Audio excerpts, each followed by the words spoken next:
So I've recently been in the market for a new computer. So I began doing my obsessive amount of research, watching teardown videos, reviews, things like this. And of course, the, you know, it's the year of our Lord 2025. So the algorithm takes that and runs with it and feeds me every manner of extremely well produced, vibrant, colorful, wallet magnetizing content possible. And of course, tech content can be interesting in its own right if you just want to see how crazy good things are these days or what wacky things people are using computer or other tech for in kind of unexpected ways. It can be neat, sure. I watch no shortage of it. And a lot of tech has just become impressive in general, especially for people in my age group and generation when, I grew up using dial-up and then getting broadband was incredible and then DSL and then now I have fiber and it's just, I have that perspective. So I see a new computer now that has 20 cores and a GPU and all this stuff and I still have the wow factor, right? It's still impressive to me because I know where we came from and I know how slow and simple things used to be, right? And of course, there's still the simple stuff like, if you've seen any of my other videos, I've started tinkering with Raspberry Pis. I made a video about fiddling with a Pi Zero, and now I have a Pi 4 currently plugged in that I'm using for another project. And, it's just fun stuff. It's cool. It's great. Anyway, kind of where my annoyance begins, I guess, is watching a lot of this tech content.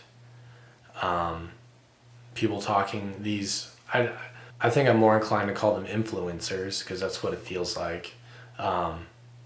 They obviously want to talk about the latest and greatest because it's kind of a vicious cycle. They talk about the latest and greatest, so that's what people buy, and then that's what people have, and then they want to watch videos about what they have, and it's just it goes and goes. And I think there's a lot wrapped up in this latest and greatest of just general consumerism. People want to have the latest and greatest, tech and other material things as status symbols or cool factors or whatever, brand deals and endorsements and all this other stuff, techno-optimism, people who just love technology for the sake of it. I guess maybe that's fine too, to an extent. I don't know. That's a whole other rant I could go on, I guess. But I guess my annoyance is that when people start talking about laptops to buy, computers to buy, tech to buy, it seems to be that the default is always to new top of the line stuff, right? I just watched a Linus Tech Tips video. It's 20 minutes long. I watched all 20 minutes of it that I guess they put out last year, I think, or maybe 2023, about how to buy a laptop. And included in that were some suggestions, most of which were some variant, maybe not most, a lot of them were some variant of a gaming computer, which, is fine if you're a gamer and you want a gaming computer, but the reality is that most people's needs on a computer can be fulfilled by a $300 or $400 Chromebook. You know what I mean? Even in the professional world that I work in, and my coworkers who are not tech related, they're doing Outlook, they're doing Excel, they're doing Google Chrome. And that's basically it. They can do that on a 5-year-old computer, and they wouldn't know the difference if it weren't for, Windows being stupid and software bloat and things like this. But if someone really wants an expensive computer, then you just want to blow money, then obviously by all means. I'm not trying to purchase shame people, but there doesn't seem to be, outside of the, dare I call it, vintage Lenovo laptop kind of culture, there isn't a lot of talk about used computers, which is really interesting to me. It's definitely not the case that the average Joe needs a top of the line Intel or AMD chip, dedicated graphics, 36 gigs of RAM, 144 hertz display. It's just overkill. It's overkill. You don't need it. And unless you just have money burning a hole in your pocket, then why buy it? It doesn't make a lot of sense in my opinion. It's not the direction consumers should be pushed in. And it's not to say that I'm trying to put all the blame on the people who are producing this content and advising people on how to spend their money with respect to these things. I mean, certainly plenty of onus is on the consumer, but if you're not tech savvy, you don't know what RAM is, you don't know what a SODIMM slot is, I would say it's reasonable to assume that those people are going to probably be more inclined to take advice of people who quote unquote know what they're talking about, right? If Linus Tech Tips with 16 million subscribers says, yeah, you should buy this Alienware laptop, that's $2,500 and has X, Y, and Z capabilities and components, and someone might be inclined to do that. I don't know, even though they definitely don't need it in the strict sense of the word for what they're trying to accomplish with a computer. And so, I especially in this day and age, I guess I don't see a reason why people shouldn't be pushed more towards the used computer market, right? It's incredibly robust. I'm only looking at a small corner of it, the Lenovo market, but it is incredibly robust. There are tons and tons and tons of people on eBay, companies on eBay, that deal in nothing but Lenovo products. You can configure used products. They're very reputable. They have tens or sometimes hundreds of thousands of reviews. That they send you reputable stuff that's tested, that works just fine. And there's no problems with it whatsoever. I've bought many a Lenovo on eBay with zero problem. I've never had a computer problem that I bought from eBay. So as here's some examples for you. Well, before I get into that, kind of old computers in general, I have two of these now. I bought this for undergrad, 2016 MacBook Pro 13. Still runs just fine. It's a little slow, definitely surfs the internet. Anything else that the average person needs to do. I don't know what these go for on the used market. New, this was $1,000. And I have another one down there that was my wife's, same exact specs. It was bought a couple years later. So these are going on 10 years old, still run just fine. Battery life isn't great. I keep one plugged in constantly for reasons, but they still work. Laptop for a kid, perfectly fine. I bought this one several years ago. These now apparently have a bit of a cult following. It's a Lenovo ThinkPad T480. And I didn't even realize it, but the one that I bought has a massive, 70 watt hour battery that lasts, days. I've never drained it. When I got it, it was aesthetically perfect. I couldn't even tell it was used. Keyboard is still perfectly, it's immaculate. Works perfectly fine. I ran it on Windows for a while, and then I was like, well, let's see what Linux is about. This was the beginning of my Linux journey. And I put Ubuntu on it. It's been fine. I keep 8 gigs of RAM in it. It's very easy to work on, very easy to upgrade SSDs, RAM. Takes 5 minutes. Batteries are very easy to get. I have another one that's low profile because this is quite heavy. It's built incredibly well, and that's part of the reason for the weight. But I was traveling with it for a good bit. But it's perfect. It's perfectly fine. This came out in 2018. It was the first time the T480 came out. I bought this, say 2022 or 2023. I think 2023. MSRP on this in 2018 was $1,000 for base model. I paid $400 for this. Now they've gotten considerably cheaper. You can probably get a working one for $100 or $150. Maybe it comes with power, maybe not. It might vary. Very easy to upgrade yourself. Still runs. This might outlive me. This might be my son. He's 14 months old. This might be his first computer. It still works perfectly fine. I continue. ThinkPad T14 Gen 2. Again, when I bought it, immaculate. Couldn't tell anyone had ever used it as far as I'm concerned. Pristine. That I keep Windows on so that I can TeamViewer into my work computer because I don't like traveling with that because it's all metal and it's 15.6 inches and it's heavy and I hate its keyboard. It's a Dell. So I use that when I'm traveling, or if I'm at home and I want to work remotely, I just remote into my computer rather than bringing my work computer home, which is why I keep Windows on it. Excuse me, but I digress. Oh, sorry, I'm getting ahead of myself. T14 came out in 2021. MSRP for this config, $1,200. I paid $320 for something that is functionally, for all intents and purposes, brand new. Lenovo M710Q. This is what my personal development computer is on, so it runs VS Code on Ubuntu, compiles things just fine, has 36 gigs of RAM over there, terabyte SSD, a 4-core i5. It's just fine for what I need. In fact, it's overkill. I can have 6 tabs open on Chrome and VS Code and it's not using more than 4 gigs of RAM.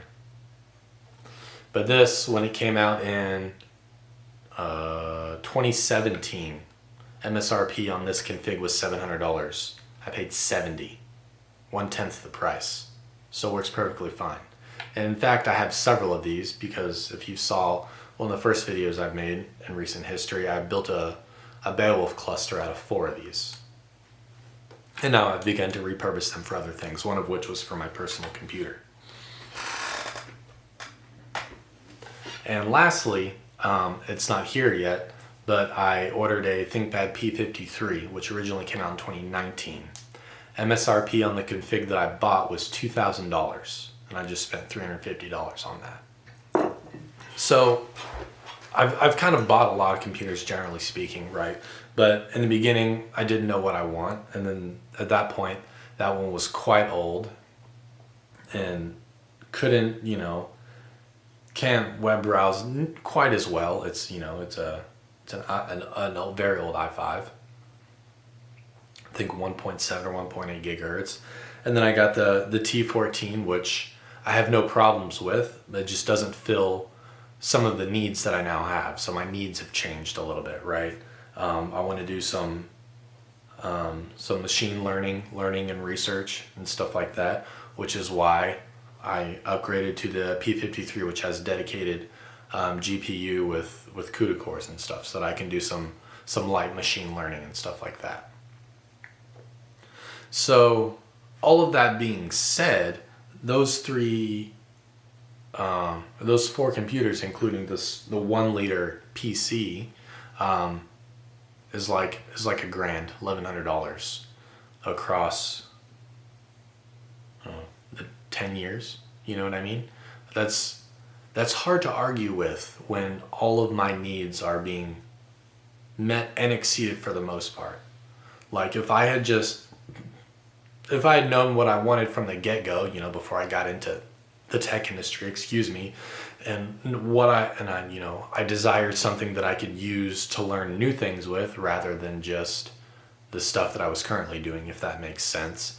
Maybe I would have just bought the P53 a little bit sooner, would have been a little bit more expensive, and it would have been an even more compelling case for buying used, right? But even still, a computer, buying a 3-year-old computer every 2 years is still wildly cheaper than buying a new one every 5 years. And some of these, the T14, I'll probably end up selling it because I won't have any need for it because I'll run Windows on the P53 probably. So that's more money saved. So I'm back to, $750, $800 in the last 10 years that I've purchased computers. So it's very hard to argue against that, again, when my needs are being met and exceeded.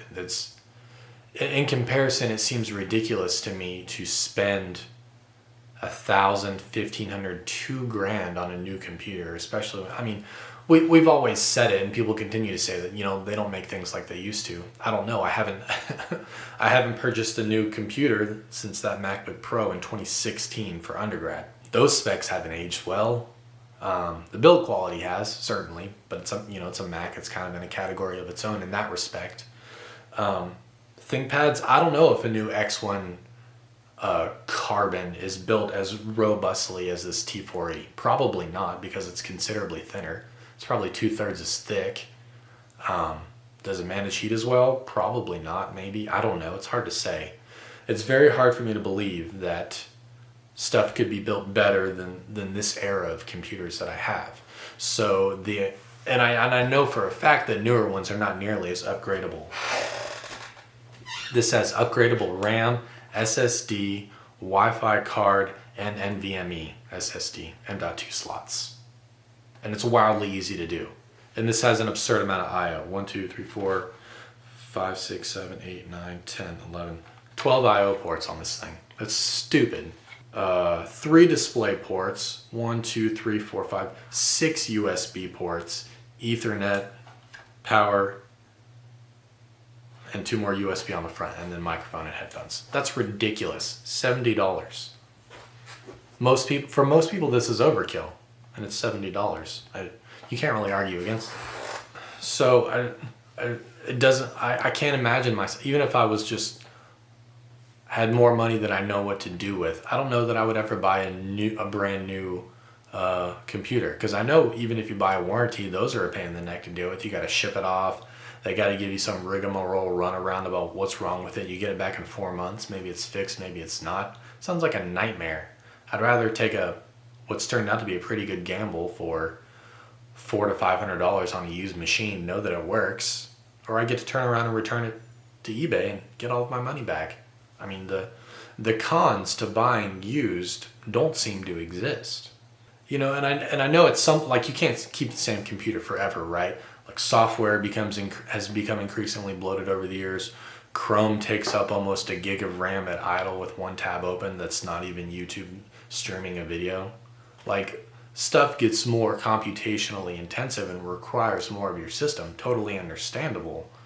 But you can upgrade RAM, you can upgrade SSD and all of these in less than an hour. And then you're good for another year or two. So I don't know. I don't understand what people's aversion is to this. I suggest to people all the time that they buy used, and it's always just like, well, I don't know. And I know no shortage of people who will spend $1,000, $1,500 on a new computer, new MacBook Pro, and they barely use what it's capable of anyhow. You know, the reasoning for that, I don't know. Strong marketing, a lack of marketing and awareness of the robust used market. I don't know. It's weird. And even if you don't want to buy a new computer and it's getting slow, put Ubuntu on it. For the vast majority of the people, Ubuntu is totally fine at this point. 10 years ago, maybe not. But now it has all of the same functionality. I use it every day. I use it to develop software without a problem. And in some instances, like for machine learning and, NVIDIA API or whatever, it's, there's a little bit more and better support for it. So I don't understand. New computer culture, especially as everything becomes some version of a gaming computer, is kind of crazy to me. I mean, in a vacuum, spending, $2,000 to $5,000 on a computer for gaming, I can't wrap my head around it, but maybe I'm just too autistic or pragmatic for that. I don't know. It speaks to, I guess, consumerism in general, right? People are like this about their phones, about their cars, about their clothes. I'm the guy who buys 6 of the same exact shirt, if you couldn't tell by my opinions. All of that to say, used ThinkPads are goated. I don't see that ending anytime soon. Obviously, it almost goes without saying that I think you should consider a used Lenovo if you're looking to upgrade. They have all kinds of different form factors, ultra slims, workstations that they call. They're a little beefier. They're meant to truly replace a desktop with dedicated graphics that you can get. The P53 that I got, I think, has the equivalent of a 1650, which again is older, not anywhere close to a 4060 or 4090 or whatever the latest NVIDIA hoopla is. But for my purposes, it meets or exceeds what I want. I'll leave it there. Thanks for watching. I promise the next video won't be a rant. We'll see you next time.